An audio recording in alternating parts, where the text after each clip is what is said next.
Welcome to the podcast of MotorWeek, television's original automotive magazine. MotorWeek is made possible by TireRack.com and by RockAuto.com.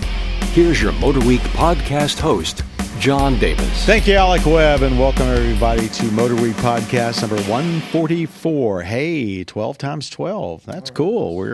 That's a big number. Well, I'm John Davis, and with me today around our table in Studio C at MotorWeek headquarters is writer-producer Brian Robinson.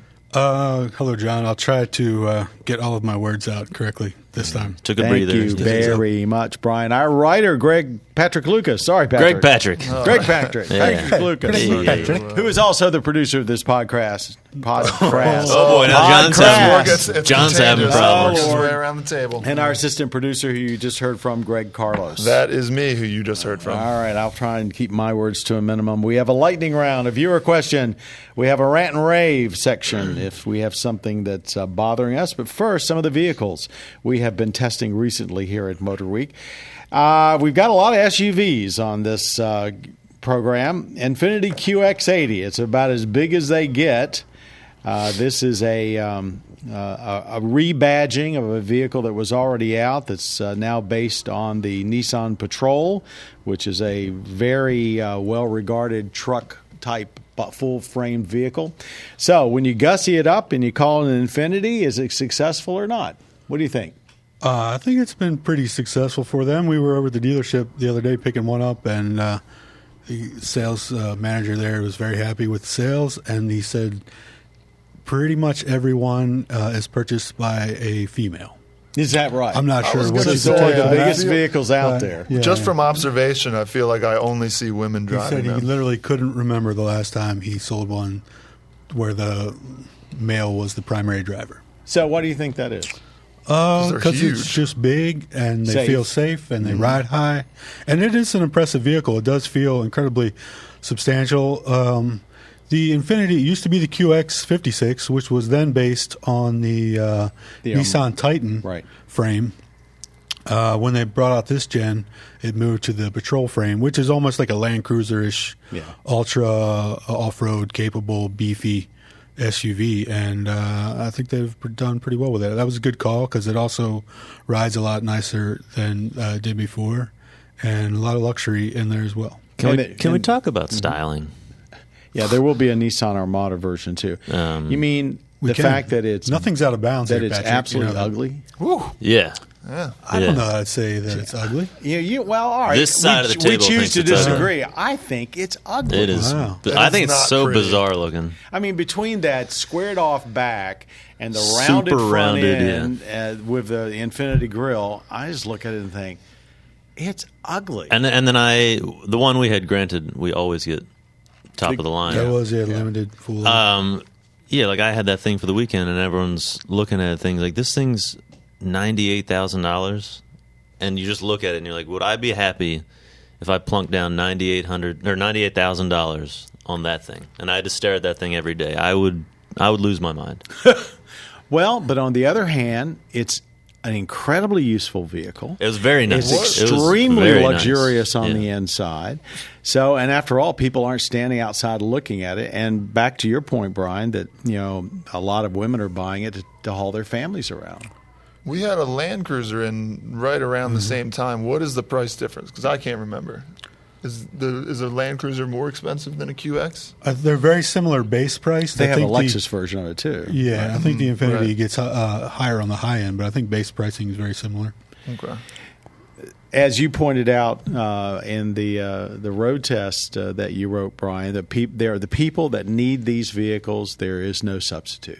A 3-row crossover isn't going to do it. It doesn't tow as much. It doesn't have as much room inside for people anyway. Yeah, it does tow 8,500 pounds, so that's it's right there with Tahoe and stuff. And the newer Tahoe and Escalade are nice, but they're also, I don't know, they don't have the same substantial feel to them that like the Land Cruiser and the QX have. I don't think. Which we also noted, like powertrain-wise, the Infiniti QX80 was maybe not as sophisticated. That's an old feeling. engine. That's going back a ways. So it's definitely But not the new tech there. Clearly, if you need a full-size SUV besides the GM Trio and besides the Ford Expedition, and they've done a nice job of redoing the Expedition without actually having to be all new, this and the new Armada are real players.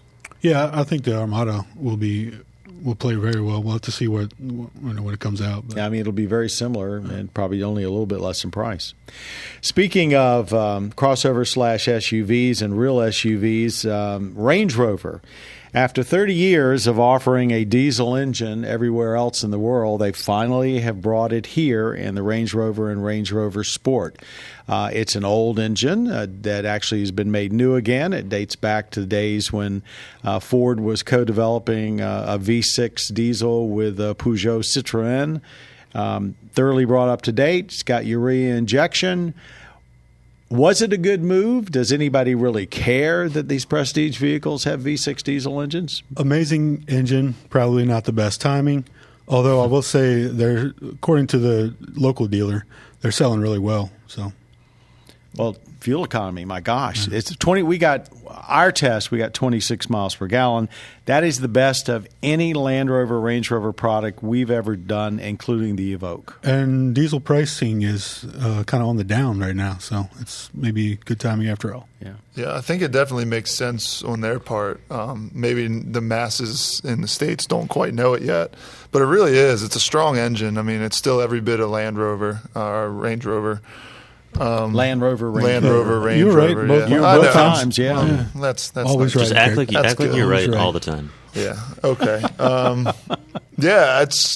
I'm curious to see like what the salesmen are doing inside the showroom to try and push people that way. Are they trying to push people that way? Do you really need or much what? cajoling to like? If somebody wants a Range Rover. No, I mean, they're gonna get a towards the Range Rover. diesel. Oh, I see. well, yeah, they priced it smart. It's a little more expensive than more. than the V6, but it's a whole lot cheaper than the V8. $15,000 cheaper than the V8. Is it? And then what? So you sell it based on that, or you sell it on fuel economy? How do you sell it? You definitely would sell it on fuel economy because like we got great fuel economy out of it. I mean, and generally, I can't. That's been a short coming of every fuller size Range Rover and Land Rover we've done in the past is fuel economy. And it's still, tow's the same as the V8. Doesn't get any extra capacity there, but 7,700 pounds. That's still a pretty good number. Yeah, that's more than adequate. So that plus all the luxury. If I was in the market for a Range Rover, I'd certainly go that direction. One of the quietest, smoothest diesels we've driven here, for sure. I mean, even opening the hood, you could barely hear any clatter. That one we had in for stand-ups, I think, was a diesel, right? I couldn't even tell. Yeah. So good job. Good job. Something old, new again, Well done. and Good job, maybe Range right Rover. price. Carry on. Carry on. Okay, Brexit. a couple of the vehicles that we haven't done full road tests yet, Ed, but we have been exposed to, and you will find them on our websites with quick spins and first drives. Fiat 124 Spider, the Fiat / Mazda there you go. made Fiat. two-seat sports car. Greg, what's different about it from the Miata, Tell us about and it. why do we care? Well, there's a lot of similarities. We'll start with the similarities. The interior, actually, it's all built on the same chassis. It's built by Mazda. Right. It's built in Japan. Wheelbase is the same. The interior is almost exactly the same, minus Fiat badges where Mazda badges No would Italian be. leather? There's different color choices. Our Miata has the body colored panels on the doors. Those are replaced with some soft touch materials. A little bit different gauge details. And then the body is obviously new. It's 5 inches longer, much longer, elongated hood, kind of like a classic Italian. Like a classic Fiat 124. Exactly. And then the engines are different. This uses a 1.4-liter multi-air turbo, which we've seen in a ton of other Fiats. More horsepower. It's up to 160. More torque, a lot more torque, actually. But the problem is I didn't notice it a ton. I did notice a slight bump in torque there. But the Fiat weighs 100 pounds more than the Miata. So in such a lightweight car, you feel that extra 100 pounds, definitely. And then obviously with the turbo, it's not as free revving, and it redlines a little bit lower. But I don't want to sound like I'm talking bad about it, because I liked it a lot. I think if you're into that flair of a Fiat, you'll definitely be happy, because it drives almost exactly the same as the Miata, maybe a little more civilized. I did drive our Miata right after I got home from the event, and the Miata felt like it was a tad more frantic, just a little bit more stiff. So which one would you buy? I'd stick with the Miata, just because I think I trust the Mazda engine a little bit more than the multi-air Voodoo. Yeah, so that would be my choice. Not to say that if somebody chose a Fiat over the Miata, I couldn't complain with them. Yeah, it's interesting. I mean, the one thing that they're going to experience and here's I'm old again. I of course knew the original Fiat 124 quite well. I had several friends that owned them, and while they were really cool to drive and they drove well, they were always busted for one reason or another. Busted. That's not going to probably be the situation now with either of these cars. So bringing back, I think it's a good time to bring this car back. Yeah, for sure. It's they 50th anniversary of it. They also offer an Abarth model. A little bit more horsepower, like 2 extra horsepower, maybe 4 extra horsepower. I thought it was going to be awesome. You would think that was going to be. I thought it was going to be some like 200 horsepower, like baby steps, quad exhaust. Steps. But you don't need it. I swear you don't need it. But that in name that car conjures up. Do you need a 700 horsepower Hellcat? No, but I I drove around an autocross course for by myself for an hour and had a blast. I mean, it was awesome, and it was in an Abarth. So, and then another difference is, the manual transmission is different. They use the previous gen Miata manual shifter, which was still a good shifter. Because they say that the current gen Miata shifter couldn't handle the extra torque of the engine. So that's another little tidbit. One of the most interesting things about that partnership is that Mazda came out just recently and said that if they had not done the deal with Fiat, there might not have been a redesign of the Miata. That the volume is low compared to lots of other vehicles. It costs billions of dollars to do a new one. So that partnership saved the MX-5. It might have still soldiered on with the old design, but they wouldn't have just done a new one. So we I think it's good. That. Styling. Can I just real quick? Sure. What do you prefer? New Miata or new 124?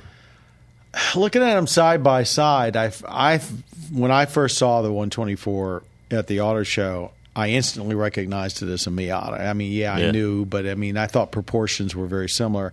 But I like the old 60s style 124 styling and a little Ferrari. That it was basically a kind of a knockoff, even in its day, of what Ferrari was doing, and I thought that's pretty handsome. So I guess I prefer the Fiat styling. I just wanted the John Davis. Well, how about you? Opinion. I like the Miata. I haven't seen the 124 in person, but I don't think I would want to buy a Fiat that looks like a Mazda. I wouldn't say it looks like a Mazda. It doesn't really look like a Mazda. It has some of the same proportions, really but then every other 2C sport car does too. Anyway, I'm glad they did it. But styling is, as Brian is always pointing out, is a personal thing.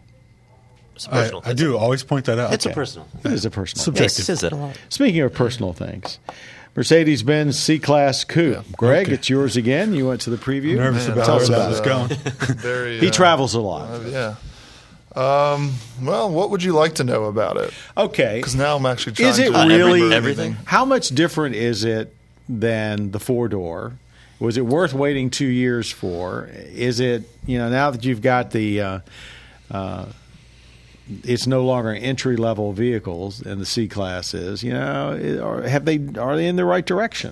I think they need to do a coupe version because there's definitely people who want that. I think it looks good. Again, it's a personal thing. I think it looks good. I know you said you didn't particularly like it that much, but I seem to be in the minority when it comes to styling anyway. Yeah, they, it starts at $43,000. It's like pretty much everything on the inside is, for the most part, C-Class, which we all loved. I think the C-Class is a very nice car. I think it might get to 60 just a little bit quicker than the 4-door. But yeah, overall, I mean, you can get airmatic suspension just like you can in the 4-door. You can get 4MATIC. And 4MATIC's available, rear-wheel drive or 4MATIC, whatever you choose. So there's definitely something for everybody if you're into or if you're looking in that segment. And I wouldn't say it's the greatest vehicle in that say just does everything just fine. What would you say is the greatest vehicle in that segment? You gonna say? Since I think. fine. Well, yeah. I mean, I'm a big Audi like A5 No, that's S5 him. fan. I'm the you other. can't be the But other guy. even the 4 Series is pretty nice. I as far as what it looks like when I first saw it at the auto show, and you can't always judge a car's styling when it's sitting on the floor of a convention center surrounded by other cars from the same brand. Sure you can.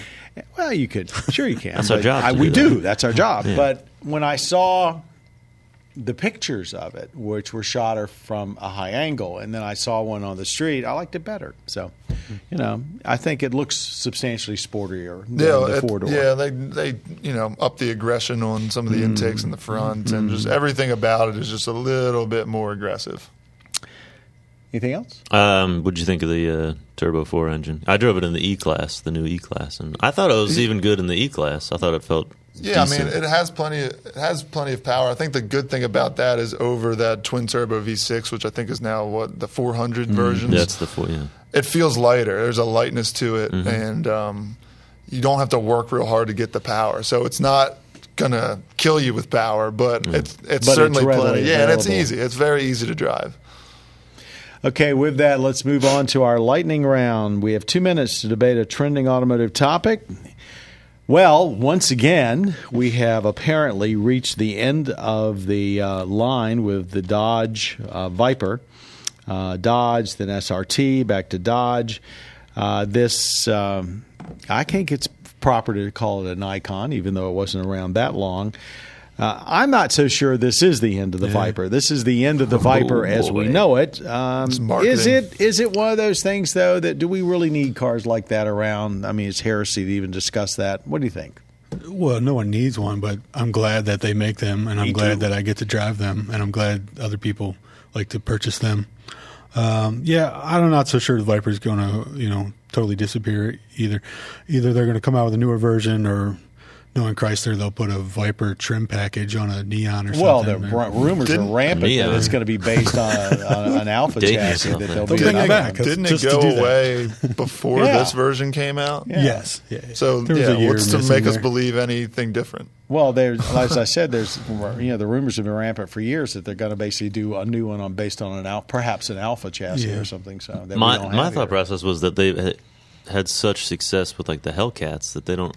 The Viper kind of has been surpassed by these really cheap Hellcats that have ridiculous power, and So now you got to do something more ridiculous. Correct. It And would that's have to what a be Halo something car special, is. yeah.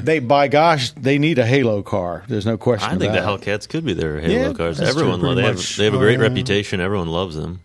Anytime you see a Challenger or a Charger, everyone wants to know if it's the Hellcat. But are they going to try and capture like the track goer? I mean, the Viper is a track. Are there can even that certainly many be people a track car. track goers I think anymore? there's enough that you could. Oh, yeah. John said it. He was. I think you mentioned that it may or may not be an icon. I definitely think it's an I icon. think I it grew up with like that's the poster.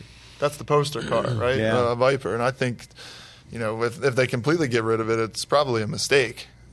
For something that's meant so much to people of Patrick and my generation, That's that a is very the good car. point. My generation was more Corvette. Your generation is more Viper when it comes to It's domestic also, cars. like their main international race car, in all the sports car series. So I'm not sure they almost needed some kind of replacement. Yeah, I have a hard time thinking that it's going to go away for a while. I mean, too long, and they might give it a year or so while they figure out what they're going to do. Well, yeah, you said take that engine and put it in something else crazy, as like a Viper trim package or something. Do you think they'll use that engine for anything else? Well, I think it'll have an all new engine. It'll probably be a Turbo 8 or something. I'm just saying, I'm sure they're still manufacturing this current engine. You think they'll put that in something else? I sort of doubt it. It's awfully heavy. What and, could you put it in? everything's truck? trending towards fewer cylinders Yeah, with yeah. turbos. And although They did if have they a Ram do SRT that, with that engine for a while. yeah, the problem fine, is if they take that mystique of that V10 away, that's a large part of the character of the car. Well, Ford's proven that it doesn't matter with the GT. That's got a Turbo 6 in it. Yeah. So. Just All one right, of them off. hit the I kinda bell. zoned out there. I think Sorry. we zoned out. Let's talk about a viewer question. Daniel writes, I own a Honda Accord, a 2013 model. It's LX trim. It still has the original battery. Yesterday, my car left me stranded. The car is out of warranty with 40K miles. I don't think the battery be covered much anyway. How can I test the battery and make sure it's the battery that needs replacement? Well, This guy can tell you right here. Pat Goss would tell you that there's nothing you can do yourself to find out if the battery is in really good shape. Really? That you could need just use a multimeter. you can use a multimeter, but in order to see what the conditions the cells are, he would normally say that you've got to put it under load and have somebody do it professionally. However, you can use a multimeter. Why don't you take it away on that? No, just make sure it's putting out like 14 volts or whatever. Well, when it's running. When it's running. And but any of those battery warehouse places or Advanced Auto and all those, they'll test them for free. And obviously, they do want to sell you one. So, But if Honestly- the battery, again, echoing Pat's words, most places test batteries without putting them under a full load, and he says that's not adequate. you're going to need one eventually anyway. I was going to say, it's a Don't do 2013. You got what, at most, maybe even 4 years if you bought it in 2012. I mean, batteries don't last forever. Yeah. Sometimes they do, sometimes they don't. I generally replace a battery, and I don't know what Pat recommends here, but you can check our website for that.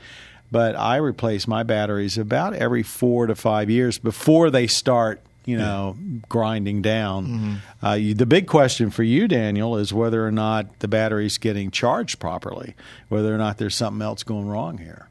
And for that, I'd say you it's probably more- do need a technician. But at 2013, it's more likely that the battery's dead Yeah. than the alternator's bad. And even Yeah. if it is the alternator, you're going to want to start it off with a new battery anyway. So the battery's going to end up getting replaced regardless. So might as well start with that. And generally, alternators, if they die, they die. So They gone. I guess our advice, Daniel, is go ahead and get it tested.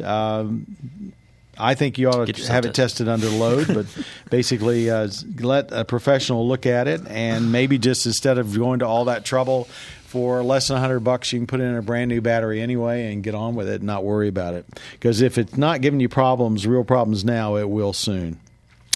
Rant and rave. Anything sticking under anybody's craw at this Yeah, point? he said skin Yeah. last time. I've got rave rant material.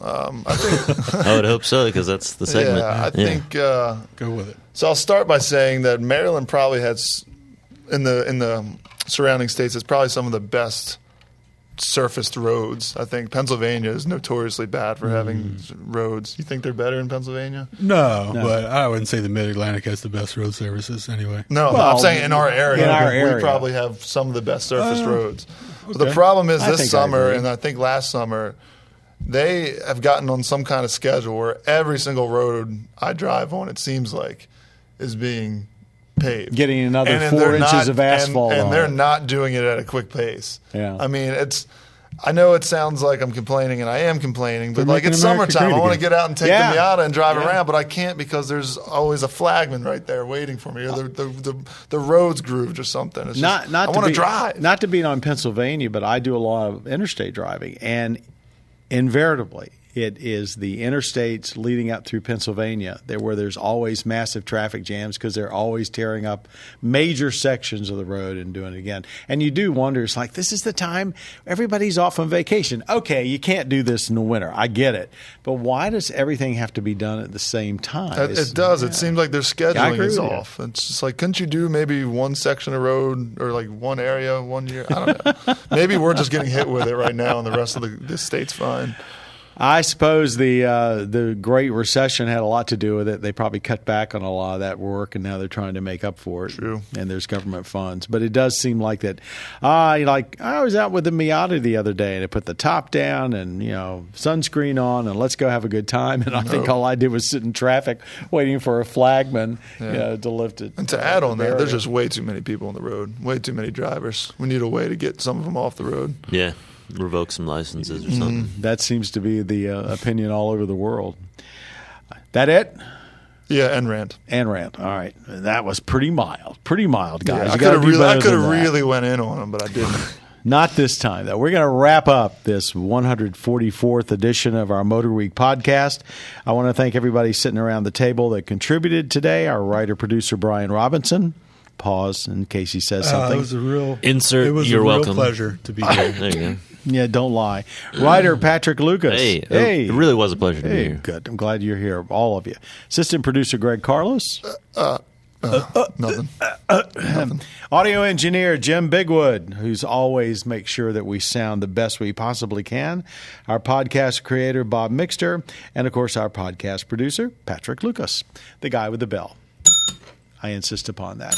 All right. If you haven't seen MotorWeek, shame on you. We can be seen weekly on public television stations around the country. Time and stations are on our website, motorweek.org or .com. We're also on Velocity. That's the Discovery Channel that features cars, planes, trucks, anything that moves. Please catch us there every week. Our YouTube site has got everything you could possibly want on it that you might have missed. Check out the YouTubes. Basically, if you want to know about cars and you want to hear what MotorWeek has to say, it's pretty easy to do. But we thank you very much for being a part of our podcast. And Patrick, is this one also going to be a video cast? It will be. It's a video cast as well. It'll be a video cast. I'm John Davis. Thanks for being a part of all of our experiences here at MotorWeek. You have been listening to the podcast of MotorWeek, television's original automotive magazine. MotorWeek is made possible by TireRack.com and by RockAuto.com. For additional information on podcasts, videos, and showtimes, visit our website at motorweek.org. And watch MotorWeek, television's longest-running automotive magazine series each week on your local PBS station.